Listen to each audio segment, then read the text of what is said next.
Hello and welcome back to your YouTube channel English Adda Purnia. And before you, this is Mahi sir. एक बार पुनः मैं आप सभी के सेवा में आ चुका हूं दोबारा दूसरा सेशन लेके और ये होगा आपका लेक्चर नंबर 3। तो एक बार पुनः जय हिंद सभी फ्रेंड्स को, जय हिंद जय हिंद। और फर्स्ट वाला जो लेक्चर था उसमें जो आप प्यार मोहब्बत दिए हैं, उम्मीद करता हूं कि आगे भी आप उसी तरह से हमें सपोर्ट करेंगे। Thank you so much. तो आज जो हम लोग पढ़ने वाले हैं वो पढ़ने वाले हैं सेकेंड टॉपिक पोएट्री सेक्शन का। यस माय डियर स्टूडेंट्स, आज हम लोग पढ़ेंगे पोएट्री सेक्शन का बहुत ही शानदार और जानदार topic song of my self. Yes my dear students, जैसा कि आप सभी जानते हैं कि ये जो है आपका course 12th English crash course का बैच है, क्योंकि हम लोग ऑनलाइन मोड में पढ़ रहे हैं। ये बैच के जरिए हम लोग जो 12th यानी कि आपका एग्जाम जो है 2024 में होने वाला, उस एग्जाम में आने वाले तमाम जो है आपके लिटरेचर, ग्रामर और वर्ड सेक्शन से जो आएंगे उसको वन बाय वन करके हम लोग देखने का काम करेंगे। आज हम लोग सेकेंड टॉपिक शुरू करने जा रहे हैं और इसमें जो है आपका पोएट्री सेक्शन का, जिसका नाम है सॉन्ग ऑफ माई सेल्फ। उम्मीद करता हूं कि आप sweetest love I do not go को अच्छी तरह से समझे होंगे, उसका ऑब्जेक्टिव ऑब्जर्व किए होंगे और उसे आप बनाए होंगे। और हो सकता है कि समरी, खास करके मैं साइंस और कॉमर्स के स्टूडेंट को मैं बता दूं, sweetest love I do not go का समरी भी आपके लिए बहुत इंपॉर्टेंट है, उसे भी आप कर लेंगे, अवश्य करेंगे और एग्जाम में आप यूं जो है तहलका मचाएंगे, जैसा कि हर साल इंग्लिश अड्डा के बच्चे मचाते हैं। इसीलिए विदाउट डिले हम लोग शुरू करते हैं। Now let us start. आज का टॉपिक है सॉन्ग ऑफ माई सेल्फ। जैसा कि हम लोग किसी भी पोएम को पढ़ने से पहले सबसे पहला चीज जो होता है, उस पोएम का जो हेडिंग होता है, टाइटल होता है, उसे जानना पड़ता है। आखिर उसका प्रॉपर हिंदी मीनिंग क्या हुआ। यदि आप हिंदी मीनिंग जान लेते हैं तो इससे क्या होता है, आपको समझ में आता आखिर इसका थीम जो है, कहने का मतलब इसका टाइटल जो है, शीर्षक जो है, उसका प्रॉपर मीनिंग क्या आ रहा है। क्योंकि कभी कभी मीनिंग जो है अलग तरह से कैरी करता है, क्योंकि एक लिटरेरी मीनिंग होता है, एक होता है क्या वर्बली मीनिंग। यहाँ पर क्या इसका मीनिंग होगा देख लीजिए। सबसे पहला चीज यहाँ लिखा हुआ सॉन्ग ऑफ माई सेल्फ, जिसका मतलब होता है खुद का गीत, स्वयं का गीत। अर्थात क्या इस कविता में ये जो वाल्ट विटमैन साहब हैं, क्या गाना गा रहे हैं? क्या कोई ऐसा म्यूजिक का गाने का मतलब किसी हॉलीवुड का गाना गा रहे हैं? नहीं, इसमें गाना नहीं गा रहे हैं, बल्कि ये जब भी कोई गाना गाया जाता है, कहने का मतलब कोई भी एक्टर किसी एक्ट्रेस के लिए या फिर उसके सेंस में जब गाना गाता है, उसके तारीफ में गाना गाता है। तो यहाँ पर जो किसी के लिए गाना नहीं गा रहा है, यानी कि ऐसा नहीं कि वाल्टमैन को किसी और से प्यार हो गया है, उसके तारीफ में गाना गा रहा है। ये तारीफ जो है ये खुद के लिए तारीफ है। तो ये तारीफ और तारीफ, तारीफ और तारीफ, किसके लिए तारीफ? Song of my self, that means ये खुद के लिए तारीफ कर रहे हैं, जिसका नाम है पोएट का Walt Whitman. Yes my dear students, यहाँ पर ध्यान देंगे कि ऑथर का जो नाम है वो क्या नाम है? Walt Whitman. यही आपके वॉल्ट विटमैन साहब हो गए। देखिए कितना मस्त मौला व्यक्ति है, और ये मस्त रहते हैं, जबरदस्त रहता है, कोई भेदभाव नहीं, इसको किसी से कोई भेदभाव नहीं। इसीलिए याद रखिएगा, ये जो वाल्ट विटमैन है, कहने का मतलब इसके बारे में पहले हम लोग थोड़ा सा जान लेते हैं। क्योंकि ये जो कोई भी पोएम को हम लोग 3 सेक्शन में पढ़ते हैं। सबसे पहला चीज होता है, कहने का मतलब आप उसके पोएट के बारे में जानिए, उसके बायोग्राफी के बारे में जानिए। दूसरा होता है उसके समरी के बारे में। तीसरा होता है ऑब्जेक्टिव। तो हम लोग देखते हैं अबाउट पोएट के बारे में। इसका नाम है वाल्ट विटमैन। इस नाम से ही पता चल रहा है, क्या नाम हुआ इसका? Walt Whitman. इनका जन्म हुआ था 1819 ईस्वी में, 1819। कहां पर हुआ था? Eight New York in America. ये जो है प्लेस ज्यादा इंपॉर्टेंट नहीं है, आप नहीं भी रहेगा आपके दिमाग में तो कोई बात नहीं, लेकिन ये जो है आपका DOB यानी डेट ऑफ बर्थ, इसे याद रखना बेहद जरूरी है प्यारे। अगला देखो, डैड इनकी मृत्यु कब हो गई? 1819 में इनका, यानी कि इनका जॉन डॉन की मृत्यु हो गई, अर्थात इनका इंतकाल हो गया, अर्थात पास अवे हो गए, गुजर गए बेचारा इस दुनिया से। लेकिन गुजर तो गए, लेकिन अमेरिका में बहुत बड़ा चीज छोड़ के चले गए। अपने विचार को छोड़ के गए, अपने थॉट्स को छोड़ के चले गए। कौन? Walt Whitman. उन्हीं के बारे में आज हम लोग पढ़ने वाले हैं। इसका नाम हो गया वाल्ट व्हिटमैन। इनका जन्म हो गया 1819, दैट मीन्स 1819, और डेट ऑफ डेथ हो गया 1892। और यदि ये, क्योंकि अमेरिका रहा, इनका जन्म अमेरिका में हुआ था, जैसे हम सभी इंडियन है, उसी तरह से इनका भी जन्म कहा अमेरिका में, इसीलिए इनका नेशनैलिटी जो हो गया वो क्या हो गया? अमेरिकन। क्या हो गया? अमेरिकन। उसके बाद है पोएट टाइप। ये बहुत इंपॉर्टेंट है, हालांकि इतना भी यहाँ पर लिखा हुआ सभी बीबीआई है, इंपॉर्टेंट, क्योंकि हर कवि का अपना अंदाज होता है किसके लिए वो कविता लिखता है। जैसा कि इससे पहले वाला पोएम में देखे थे, जॉन डॉन का अंदाज था प्यार मोहब्बत इसके लिए लिखा था, उसी तरह से इनका भी खुद का अंदाज है। लिखता है तो किसके लिए लिखता है, ये तो समझना पड़ेगा ना। ये लिखता है पीपल्स पोएट के लिए, अर्थात लोगों के लिए, वहां की जनता के लिए, वह समाज के लिए लिखे थे। इसीलिए ये जो फेमस हुए वह जन कवि के रूप में, जिसको हम लोग बोलते हैं पीपल्स पोएट। यहाँ पर थोड़ा सा ए हटा दीजिए, तो आंसर क्या हो जाएगा आपका? दैट मीन्स इसका जो हो जाएगा पोएट टाइप हो जाएगा, वो क्या हो जाएगा? People's poet. यह जन कवि के रूप में, लोगों के कवि के रूप में जाने जाते हैं। उसके बाद आगे बढ़ेंगे तो हमें मिलेगा, क्या मिलेगा? यहाँ पर देखिएगा ऑक्यूपेशन है। क्या है ऑक्यूपेशन? क्या क्या था, किस चीज के लिए इनका, मतलब जो इनके लाइफ में जो है किस चीज से इनका चलता था जीविका, उसके बारे में यहाँ पर बता रहे हैं। इसका ऑक्यूपेशन था क्या? ये जो थे पोएट थे, क्या क्या था बोलो? ये पोएट थे, ये क्या थे? पोएट थे, एसाइस्ट थे, कवि थे, निबंधकार थे, जर्नलिस्ट थे, और ये अपने जीवन में जनरली इतना काम किए। उसके साथ साथ आगे बढ़ेंगे, इसका फेमस वर्क्स है कुछ, और ये बहुत ही बीबीआई है, मोस्ट बीबीआई है। माय डियर स्टूडेंट्स, मैं बता दूं, ये पहला जो इनका है वर्क्स हुआ है लीव्स ऑफ ग्रास। पहला क्या है? Leaves of grass. माइंड में नोट कर लो, लीव्स ऑफ ग्रास। यस, ये लीव्स ऑफ ग्रास जो है एक छोटी मोटी कविता नहीं है प्यारे, ये जो है इसकी बहुत बड़ी रचना है। इसमें टोटल जो है कितना सेक्शन है? 52 सेक्शंस है। याद रहे, इसमें कितना सेक्शंस है? 52 सेक्शंस है। और प्रत्येक सेक्शन में 13-13 लाइन, और उस 13-13 लाइन में पहला लाइन पहला सेक्शन दे दिया है, यानी कि आपके इस कविता में टोटल लाइन कितना है? 30। टोटल सेक्शन 52, और 52 में कहने का मतलब ईच सेक्शन कंटेन 30 लाइन। हर ये सेक्शन में कितना कितना लाइन? 30 लाइन्स। तो 13 लाइन की कविता ये भी पूछ सकता है।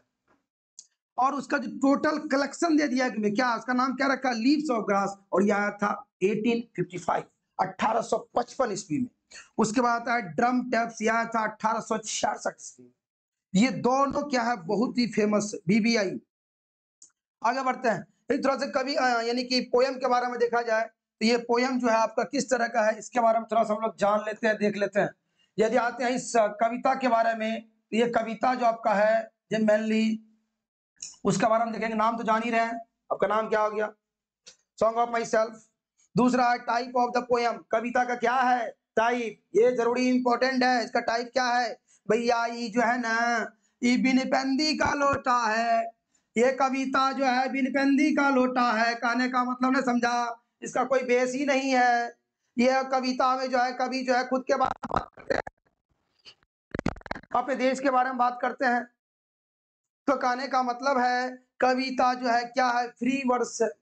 ना ही नेचर के बारे में बात कर रहा है, ना ही लव के बारे में। कर तो रहा थोड़ा सा नेचर के बारे में भी बात, प्यार मोहब्बत भाईचारा के बारे में भी बात कर रहा है, लेकिन किसी एक पर्टिकुलर थीम पे यह कविता नहीं है कि आप इसे बोल सकते हो यह नेचर से रिलेटेड है या लव से रिलेटेड है। तो इस कारण से इसको हम लोग क्या बोलेंगे? फ्री वर्स है। और दूसरा क्या है? लिरिकल पोयम है। दैट मीन्स यह क्या है? एक गाने वाली कविता है, यानी कि इसे गाया जा सकता है, इसीलिए इसको बोलते हैं क्या? Lyrical poem. क्लियर हो गया? चलते आगे, क्या बता रहे हैं यहाँ पर? टोटल लाइंस बताएं, ये 13 है। थीम ऑफ द पोयम देखो, यूनिवर्सल ब्रदरहुड, वैश्विक भाईचारा के बारे में बातचीत करता है। इस कविता के जरिए क्या करता है हम बताएंगे। कहने का मतलब हो गया इस कविता में जब भी बात कर रहा है, कहने का मतलब बता रहा है जितने भी है जाति मजहब धर्म, अलग अलग के रंग, अलग अलग की सीमाओं से घिरे हुए सभी क्या है ब्रदरहुड के बारे में बात कर रहे हैं, खास करके क्योंकि अमेरिका में कुछ घटना हुई उसके बारे में बता रहा हूं, पहले देख लो। फिर उसी कविता में बात करता है पेट्रियोटिज्म के बारे में, देशभक्ति के बारे में, फिर उसी तरह से फ्रीडम ऑफ स्पीच के बारे में बात करते हैं, और बहुत सारे न जाने क्या क्या बोल देते हैं। अर्थात इस तरह का इसका क्या है जनरली थीम हुआ करता है।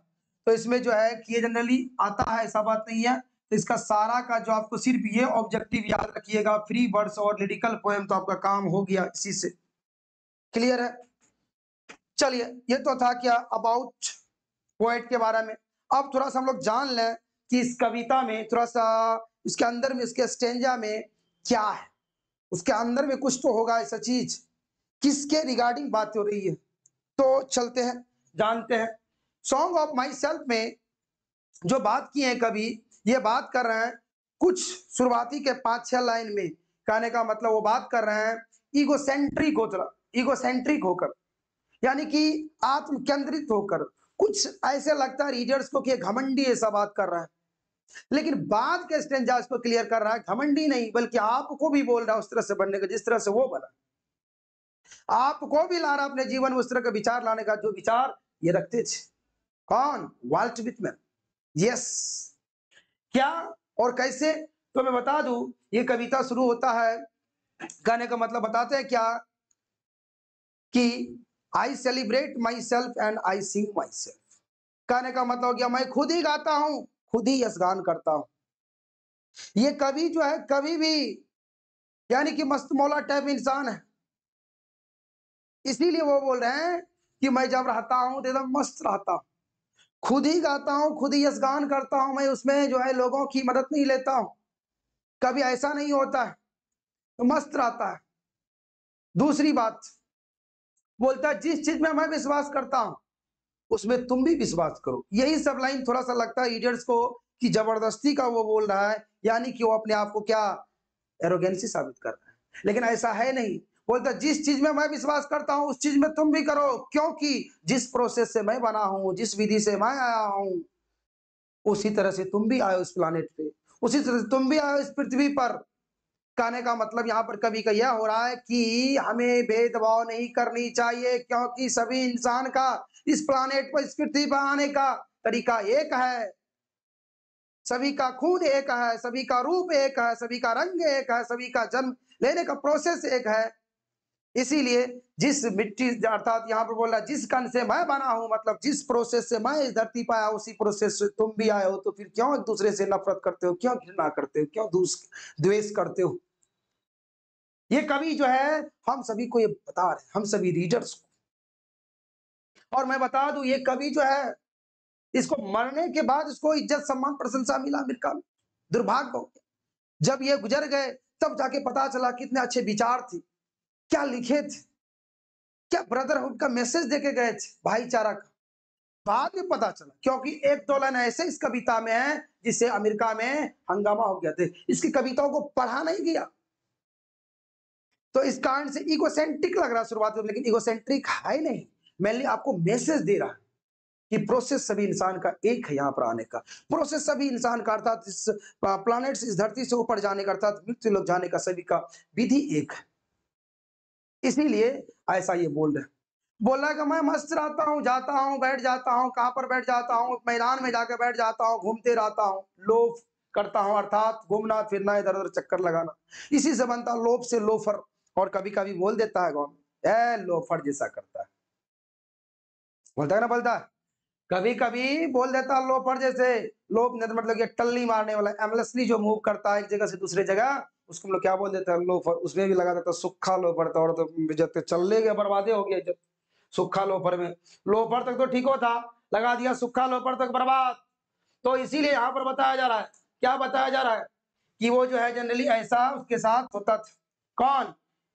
इस चैप्टर में और बोल रहे हैं कि मैं जाता हूं कहां पर, और किसी मैदान में जाके यूं जो आराम करता हूं, लीन करता हूं, और जाने के बाद वहां पर मैं क्या करता हूं, स्पीयर ऑफ समर क्लास को ऑब्जर्व करता हूं। यस माय डियर स्टूडेंट्स, ये भी आई क्वेश्चन है, अर्थात ये स्पीयर ऑफ समर ग्रास क्या होता है। देखो हम क्या बोल रहे हैं, spear of summer grass, summer grass, spear of summer grass का मतलब क्या हुआ, या स्पीयर की जगह तुमको लगा देगा क्या, स्पाइक, क्या लगा देगा, स्पाइक, यानी कि मैदान में जाके बैठ गया तो स्पाइक लगेगा एग्जाम में, या तो लगेगा स्पीयर, इसे याद रखेंगे। यानी कि उस समर ग्रास में जाके, उस सूखी घास में जाके ऐसे बैठ के पीछे दोनों हाथ रख के, यानी कि मान के चलो जैसे हम लोग का यहाँ पर है रंगभूमि मैदान, वहां पर जाके बैठ के क्या करते हैं, ऐसे लीन हो जाते हैं, लीन हो जाते हैं, सोचने लगते हैं, एकदम कोई टेंशन नहीं। क्योंकि वह जब जाता है तो अपना दिल जो है अपने साथ लेके जाता है, अर्थात जहां पर वो कार्य करते हैं कुछ समय के लिए भूल जाते हैं और अपने आप में खो जाते हैं, अपने आप में मस्ती करते हैं। कौन, कवि वाल्ट विटमैन, और उस चीज को ऑब्जर्व करते रहते हैं। किसको, स्पीयर ऑफ समर ग्रास, सूखी घास के जो नुकीली वाला भाग होता है, ऊपर वाला भाग, उसी को हम लोग क्या बोलते हैं, यानी कि इस तरह जब आता है तो वह क्या होता है, स्पीयर ऑफ समर ग्रास, ऊपर का जो भाग होता है पतला हिस्सा, उसको हम लोग क्या बोलेंगे, स्पीयर, स्पीयर या स्पाइक, उसको ऑब्जर्व करता, ऑब्जेक्टिव आता, इसलिए याद रखेंगे कवि जो क्या चीज को ऑब्जर्व कर रहा था, स्पीयर ऑफ समर ग्रास या स्पाइक ऑफ समर ग्रास। करने के बाद वो बताते हैं क्या, यहां तक जो है कि कवि अपने बारे में बता रहे थे, अब जो मैं बता रहे हैं अपने देश के बारे में, आगे पढ़िएगा तो उसे बताता है कि मेरा जो पैदाइश है यही इसी धरती पर, दैट मीन्स अमेरिका की धरती पर, मेरे पिता का भी पैदाइश इसी धरती पर, वो भी इसी धरती पर पैदा लिए, उनके पिता भी दैट मीन्स उनके सारे पूर्वज, फोर फादर्स एंसेस्टर्स वहीं पर लिए हैं। यानी कि वो जो उनका जुबान जो है, कहने का मतलब कवि जो है, मेरी जुबान जो है, मेरी टंग जो है ना, माने खून का एक एक कतरा जो है उसी वादियों से, उसी मिट्टी से अपने मतलब कि वतन के प्रति वो दिखा रहे हैं, इसी से बना हुआ है। और दूसरे इंसान का भी इसी तरह से बनना होता है। सभी इंसान का इस पृथ्वी पर आना एक प्रोसेस है, सेम प्रोसेस है, और जाना भी सेम प्रोसेस है। फिर क्यों हम लोग हिंदू, मुस्लिम, सिख, ईसाई करते रहते हैं, ये गोरे हैं, काले, क्योंकि वहां पर 1861 में, शायद 1861 में वहां पर क्या हुआ था, सिविल वार हुआ था। मैं बता दूं कहां पर, अमेरिका की धरती पर क्या हुआ था, सिविल वार हुआ था। ठीक है, ये सिविल वार हुआ था, जिसमें कि इन्होंने क्या किया था, एज अ वॉलंटियर नर्स के रूप में इन्होंने क्या किया था, काम किया था। इसलिए मैं बता दूं इन्होंने किस रूप में काम किया था, वॉलंटियर नर्स के रूप में काम किया था। कहां पर, अमेरिका में। इस कारण से बोल रहा है यहाँ पर जो गोरे और कालों के बीच में जो आपसी लड़ाई है, मतभेद है, ये नहीं होना चाहिए, क्योंकि सभी का आना एक है, सभी का जाने का प्रोसेस एक है, तो फिर क्यों लड़ाई। तो कवि बता रहे हैं क्या, इस तरह से हमारे पूर्वज भी उसी प्रोसेस से आए हैं, तो कहने का मतलब सभी क्या एक है, तो फिर क्यों आपस में लड़ाई करते हैं। आगे बढ़ते हैं, कई बताते हैं मैं 37 साल का हूँ, 37 ईयर्स का हूँ, और फिर भी मेरा जो हेल्थ है वह परफेक्ट है, कहने का मतलब स्वस्थ है पूरी तरह से। 37 साल का है कभी, लेकिन फिर भी क्या, अरे स्वस्थ है, जबरदस्त है, तंदुरुस्त है, मस्त है। एक तुम लोग हो मात्र 14-15 साल की अवस्था में सुबह सुबह जब आते हो क्लास करने के लिए, तो लगता है क्या कि बाप रे, अब कितना काम रात भर किया। काम क्या किया सब मालूम है, काम क्या होता रात भर ये सब मालूम है, करते करते थक जाते हो, दम टूट जाता है, 18-19 में ही धस जाता, संज्ञा नहीं हो जाता है, और लगता है क्या शरीर पे एकदम क्या, ये स्वस्थ है, क्योंकि ये मस्त रहते हैं, अपने आप में यशगान करते हैं, अपने आप गाते हैं, अपने आप यशगान करते हैं, खुशियां मनाते हैं। इस कारण से आपको भी ये मोटिवेट कर रहे हैं, आप भी अपने जीवन में काम कीजिए, काम की जब से निकलिए फुर्सत के टाइम एकदम मस्त रहिए। कोई भी आदमी हो, किसी से द्वेष मत कीजिए, नफरत मत कीजिए, सब आपस में भाई भाई है, उस तरह से कंधा से कंधा मिला के चलिए। उसी के बारे में यहाँ पर बात कर रहे हैं कौन, कवि महोदय, कि मैं, और ये आशा करता है कि मरते दम तक मैं इसी स्वस्थ के साथ रहूंगा, जिस तरह से वह स्वस्थ है उसी तरह से वह स्वस्थ रहेगा लास्ट तक, लाइफ के लास्ट तक, है ना। और यह उसी तरह से, और दूसरी बात, यह अपने जीवन में कभी भेदभाव नहीं करता है, कोई भी होता हर जगह अपने आप को अलाउ करता बोलने के लिए, कोई भी खतरा वाला चीज हो बोल देता है, वहां पर रोकता नहीं है, अपने आप को खुद को परमिट दे दिया है हर एक हजार, हर एक डेंजरस में बोलने के लिए। दैट मीन्स कहीं भी हो, किसी भी तरह का हो, ये बोलने के लिए हमेशा तत्पर रहते हैं। और लास्ट में कवि कहते हैं कि हमें उसी तरह से काम करना चाहिए जिस तरह से नेचर काम करता है, बगैर अपनी एनर्जी को चेक किए हुए। तो चलिए देखते हैं यहाँ पर कुछ वन लाइनर्स इंपॉर्टेंट है, इसको देख लेते हैं। यहाँ पर जो मैं बता दूं आप लोगों को, जो पता है कि ये कविता में जनरली कवि जो है किसके बारे में बात कर रहा है, यानी कि जो ब्रदरहुड के बारे में बात कर रहा है, किसी से नफरत नहीं करना है, द्वेष नहीं करना है, सभी को मिलकर रहना है, क्योंकि सभी का इस प्लानेट पे आना भी एक है और जाने का भी प्रोसेस एक है। जब भी किसी के साथ कुछ भी हो सकता हुआ नहीं देखेगा ये हिंदू है कि मुस्लिम है कि क्या है। क्योंकि एक जो है कि अ, नाना पाटेकर का फ़िल्म बड़ा ये डायलॉग बड़ा फ़ेमस, "ये ले हिंदू का खून, ये ले मुस्लिम का खून, दोनों मिला दो, बता दो कौन-सा किसका खून है?" बहुत ही फ़ेमस है। तो उसी तरह से यहाँ मैसेज दे रहे हैं ये कवि, हिंदू का खून ले लो, मुस्लिम का खून ले लो, बता दो, मिला देगा तो बता दीजिएगा कि किसका खून है। तो फिर क्यों आपस में ये द्वेष? क्योंकि वहाँ पर जो है अमेरिका की धरती पर एक बार ग्रीक कलह हो गया था, यानी कि सिविल वार हो गया था जिसके कारण से बहुत हज़ारों अमेरिकन डेथ हो गई थी। हज़ारों अमेरिकन की डेथ हो गई थी। इस कारण से ये सब बात ये लिख रहे हैं। इस कारण से ऐसा रचना किए हैं, ताकि रचना को पढ़े, लेकिन ये महान रचना को जो है अनरिलेटेबल कर दिया। नहीं पढ़ पाए, कोई नहीं पढ़ा। मरने के बाद पता चला कि इसका ये थॉट था, ये विचार था।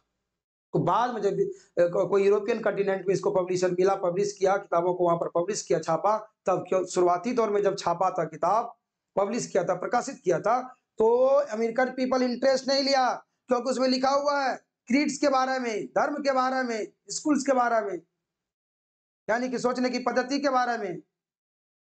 तो इस कारण इसको लगाया बयान से, मतलब ठंडे बस्ते में जब लोगों को लगा क्या कि भैया धर्म को और उसको स्कूल वाला पढ़ाई को हर चीज को छोड़ दो, भूल जाओ, बोले तुम मिसगाइड कर रहे हो कभी, लेकिन ऐसा कुछ हुआ नहीं। उसी के बारे में देखते हैं, इस कविता से रिलेटेड एकदम वीवीआई, मोस्ट वीवीआई क्या है, लल्लन टॉप फैक्ट्स है। सबसे पहला चीज देखिए क्या है, सबसे पहला जो है वो आपका है क्या, सबसे पहला है वो है आपका लल्लन टॉप में, the poet work as a printer, किस रूप में काम किया, प्रिंटर के रूप में, टीचर के रूप में, एडिटर के रूप में। ईवी बिहारी से कम नहीं था भैया, हाँ हर चीज का मजा लिया था। ये देखो यहाँ पर प्रिंटर के रूप में, दैट मीन्स टीचर के रूप में, एडिटर को संपादक के रूप में, शिक्षक के रूप में, है ना। और उसके साथ-साथ इन्होंने जो है काम भी किया था क्या, एज़ ए कारपेंटर के रूप में भी काम किया था अपने 12th बर्थडे के पहले, है ना? इसलिए याद रखिएगा कारपेंटर के रूप में भी इन्होंने कार्य किया है अपने जीवन में। He also work as a volunteer nurse, बीबीआई मोस्ट वी कौन नर्स रहे? वॉलंटियर नर्स ड्यूरिंग किस वार में? सिविल वार में, परीक्षा में पूछेगा। He also worked as a volunteer nurse during dash dash dash, यहाँ पर डैश डैश डैश देगा। First world war, second world war, third world war और एक जगह सिविल वार। तो आंसर क्या होगा? सिविल वार।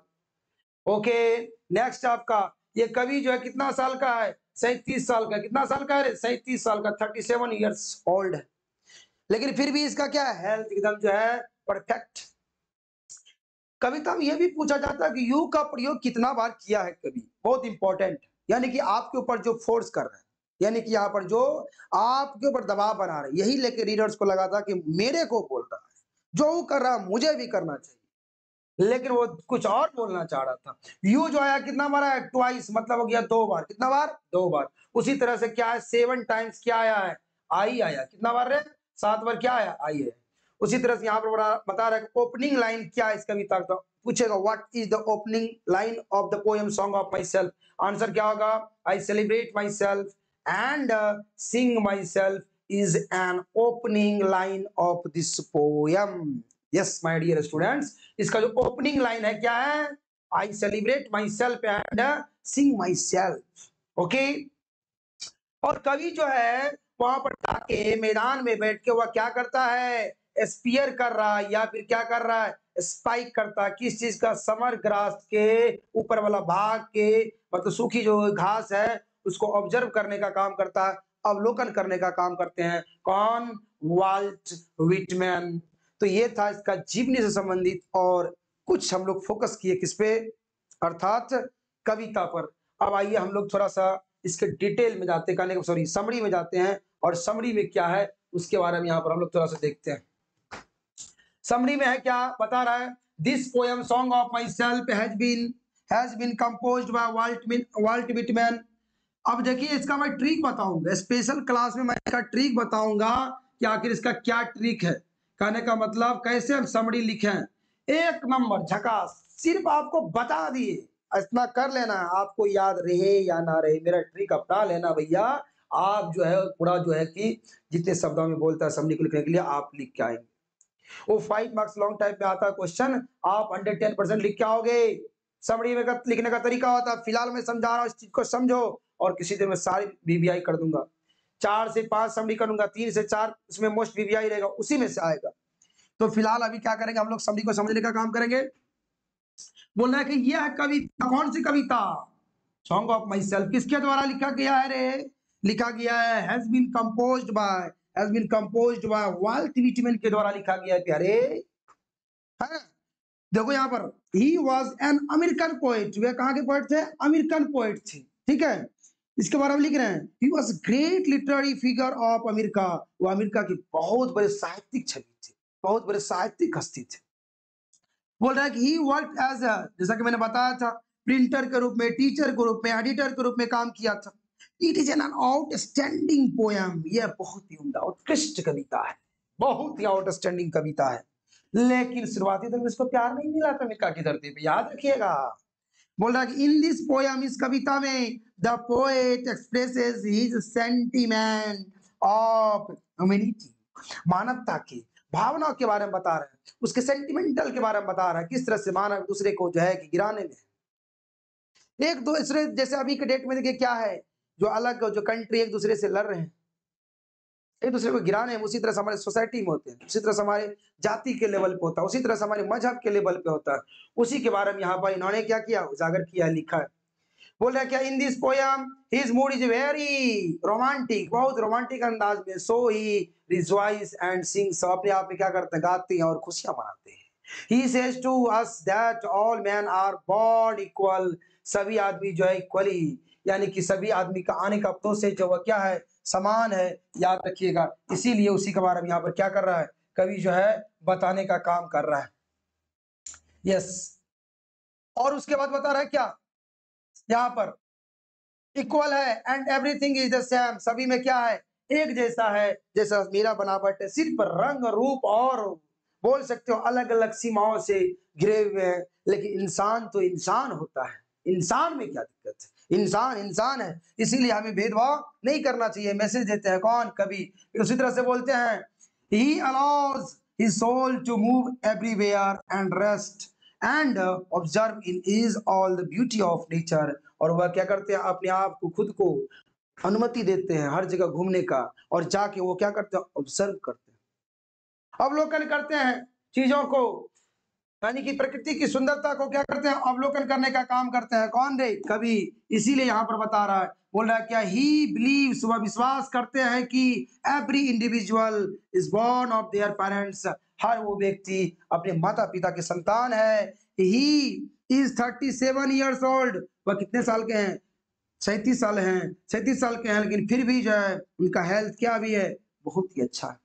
बोल रहा, religious believes and particular system of thoughts are put back for some times, बोलता है क्या, आप धार्मिक रूप से सोचिएगा, मैं इस धर्म से हूँ, उस धर्म से हूँ, उस चीजों को कुछ समय के लिए क्या करना है, भूल जाना है, पीछे छोड़ देना, वही बोल रहा है, उसको क्या करना है, कुछ समय के लिए छोड़ देना है। सोचने का अलग अलग पद्धति होता है इंसान का, कभी कभी जो होता है कि ये ब्लैक है, ये गोरा है, इससे बात नहीं करेंगे, इसके साथ बैठेंगे नहीं, इसके यहाँ खाना नहीं खाएंगे, ये तमाम चीज को कभी क्या बोल रहा है, भैया पीछे छोड़ दो, आगे आओ, मानवता के नाते थोड़ा सा मानवता दिखाओ, कंधा से कंधा मिला के करो, क्योंकि मानवता का सबसे बड़ा धर्म होता है इंसान की मदद करना, इसीलिए ना कि नफरत करने के लिए। और लास्ट में बोलते हैं, द पोएट इज वेरी, कवि जो है क्या है, बहुत ही, ये है कहने का मतलब यहाँ पर जो है कि the poet is very much in pen, बहुत ही दर्द होता है जब देखता है इंसानों को एक दूसरे से लड़ते हुए, झगड़ते हुए आपस में। कहने का मतलब यह जाति के आधार पे हो, मजहब के आधार पे हो, तो उसे बहुत बुरा लगता है। By watching quarrel between two religions, जब दो धर्मों के बीच में, हिंदू मुस्लिम के बीच में, सिख ईसाई के बीच में, गोरे और कालों के बीच में लड़ाई करते हुए देखता है, तो वह बहुत ही दर्द महसूस करता है, आखिर ये क्या है, क्या मानव, एक मानव दूसरे मानव को गिरा, क्योंकि मानव जो होता है इस प्लैनेट का सबसे बड़ा जो है ना खतरनाक प्राणी होता है, क्योंकि मानव ही है जो कि इस प्लैनेट से लेके वो चांद यानी चंद्रमा तक पहुंचा है। जब यहां से चंद्रमा तक जा सकता है तो दूसरे आदमी को गिराने में उसको कितना समय लगेगा, इसीलिए बहुत ही खतरनाक है। और यही इंसान है जो कि इंसान यदि वह गड्ढा में भी गिरा हुआ अर्थात वह नीचे है, नीचे तबके का आदमी है, अर्थात वह यदि मान के चलिए दलित समुदाय से है, उसे आगे भी लेके जा सकते हैं अपने लाइफ में, अपने बराबर ला सकते हैं, अपने लेवल में ला सकते हैं। इसी चीज को कौन कर सकता है? मानव कर सकता है। उसी चीज को देखकर जो वर्ल्ड बिटवीन को दर्द होता है बहुत, क्यों आपस में ये लोग लड़ रहे हैं, उसी तरह से बोल रहा है क्या। और अंत में कवि कहते हैं, lastly the poet says that all that has passed in his life, और उसके जीवन में हर कुछ गुजर जाता है, गुजर गया। He has never tried to change anything of nature, वो कभी भी कोशिश नहीं की किसी चीज को बदलने का, खास करके प्रकृति की चीजों को बदलने का। जो नियम दिया है वो दिया है, उसको फॉलो करते हैं। द पोएट सजेस्ट अस, हम लोगों को ये सजेस्ट करते हैं, सलाह देते हैं कि एवरीवन शुड थिंक, हर किसी को सोचना चाहिए कि there is nothing in in life, there should be brotherhood among us, जीवन में कुछ भी नहीं है, इस जीवन में जो है भाई कुछ भी नहीं है, याद रखना।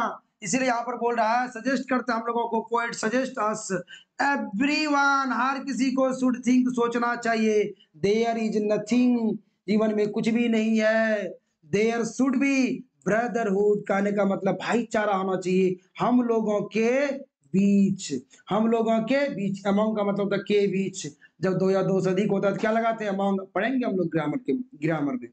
तो हम लोगों के बीच, because nothing is bigger than brotherhood, क्योंकि भाईचारा से बढ़कर कुछ भी नहीं। क्या हिंदू, क्या मुस्लिम, क्या सिख, क्या ईसाई, सब आपस में क्या है? भाई भाई। इसीलिए बोलता है भाईचारा होने, भाईचारा के नाते हम एक दूसरे को कोऑपरेट कर सकते हैं और इस प्लानिट को, इस पृथ्वी को बहुत ही सुंदर बना सकते हैं। सो ऑलवेज बी हैप्पी, हमेशा खुश रहो, ये नहीं कि मुंह से लटका नहीं चलना, हमेशा खुश रहना है, हाँ समझ ले।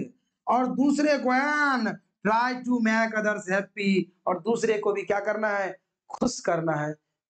हमें लगता है कि आपको समझ में आ गया होगा। अपने जीवन में हमेशा खुश रहना। और जब कोई भी काम तुम्हारे फेस पे स्माइल सा रहेगा तो वो काम बहुत आसान लगेगा, बहुत मजा आएगा करने में। मजा वाला काम तो जानते अगर तुम लोग करने के लिए कितना करते हो तुम लोग लाइफ में मजा। तो उसी तरह से यहाँ पर कवि क्या कर रहे हैं? बोल रहे हैं। ये जो था आपका पूरा क्या था? अबाउट ऑथर के बारे में देखे, अबाउट समरी, दैट मींस उस कविता का सारांश क्या हुआ ये देखे। इसी से आपका बनता है क्या? VBI objective. क्या बनता है? VBI objective. तो माय डियर स्टूडेंट्स, मैं बता दूं कि ये था आपका सॉन्ग ऑफ माई सेल्फ का क्या? समरी, दैट मींस पोएम से रिलेटेड, और इसी से बनेगा VBI ऑब्जेक्टिव, और इसी से बनता शॉर्ट क्वेश्चन भी। उसमें भी मैं बताऊंगा शॉर्ट क्वेश्चन को कैसे लिखा जाएगा सबसे लास्ट।